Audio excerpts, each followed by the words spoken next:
and you combine this metal with this cement.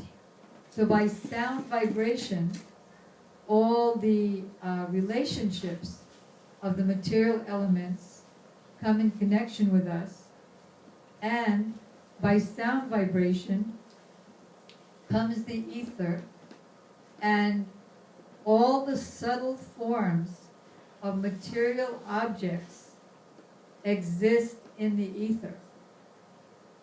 From the ether comes the ear and the sense of touch, which brings with it the air. And from the air, mixing with the sense of touch, mixing with the Lord's glance, over the subtle material nature comes fire, which has with it form and the sense of sight. And from that comes earth, and comes the sense of smell.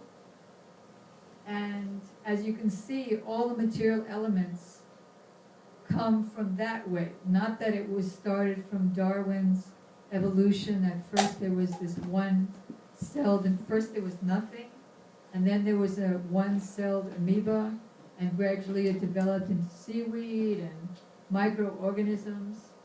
Actually, everything comes from Krishna in the spiritual world through his plenary portion, Mahavishnu, who lies down in what's called the ocean of cause.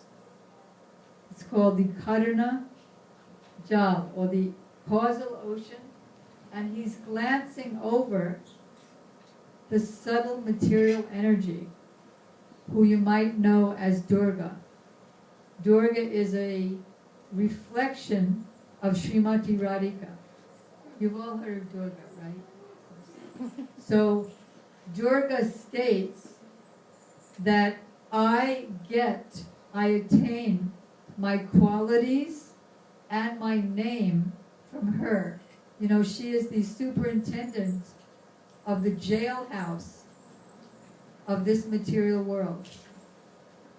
The material world is just like a jail, like an Alcatraz, and everyone in it is being punished by the three modes of material nature.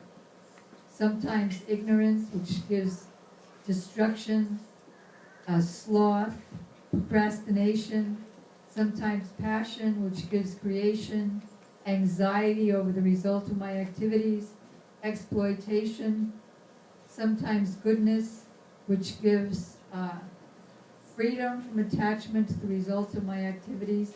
But in this material world, goodness is always mixed with passion and ignorance. So that's Durga, the superintendent of this jailhouse of birth, old age, disease, and death. So she says that I get my qualities and my name from the original Durga. Dur means difficult, very difficult, and Gati, means attainment. Radha is very difficult to attain.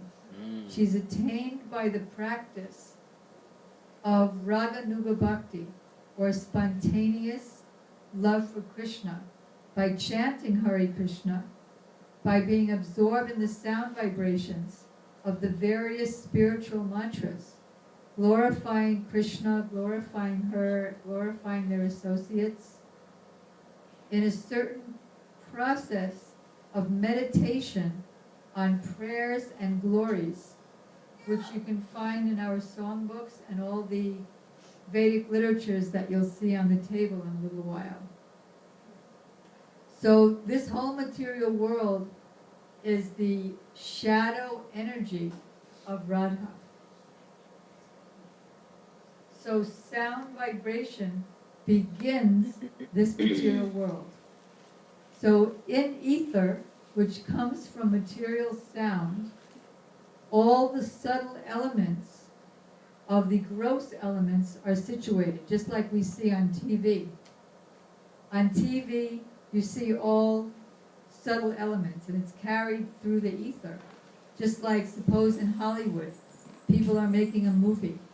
So the subtle aspects of those persons are coming through the ether into my television. And as Krishna says in the Bhagavad Gita,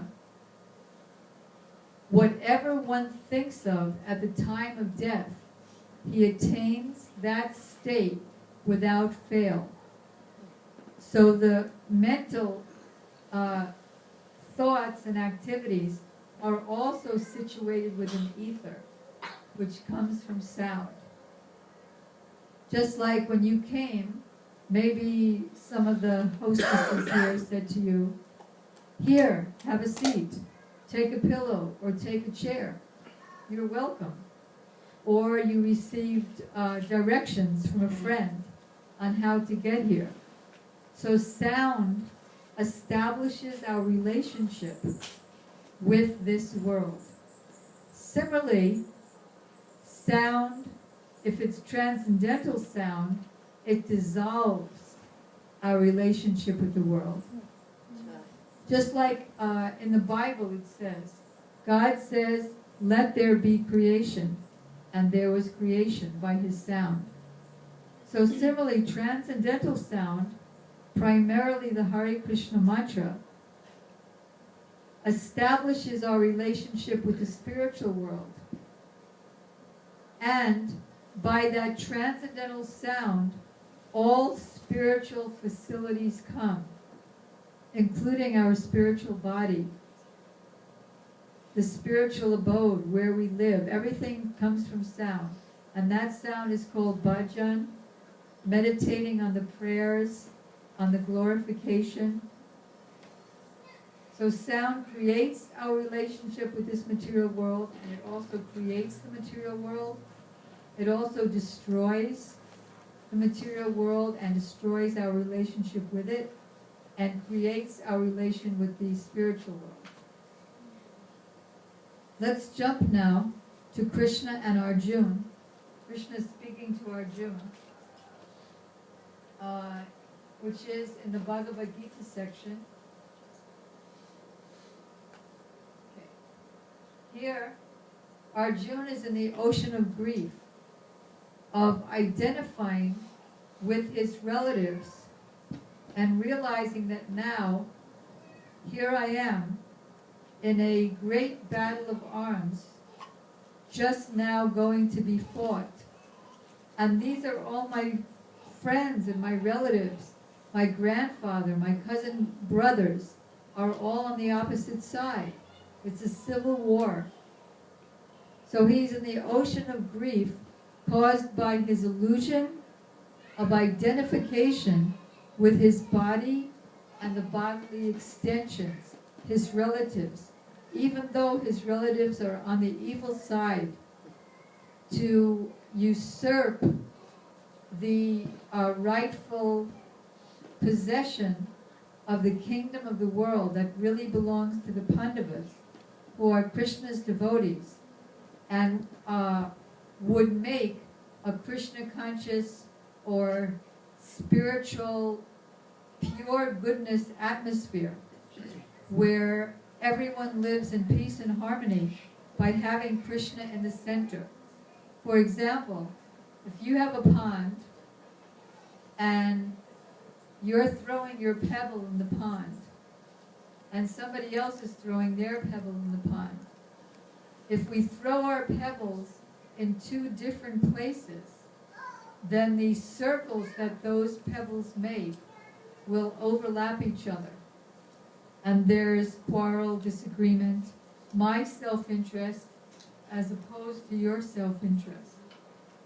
But if we all throw our pebbles in the same spot, then all those pebbles make a concentric circle that expand and expand all the way to the edges of the pond. So if Krishna is our center, then that's in that way alone is there universal love and peace and harmony. Otherwise, there's always conflicting interests. So Krishna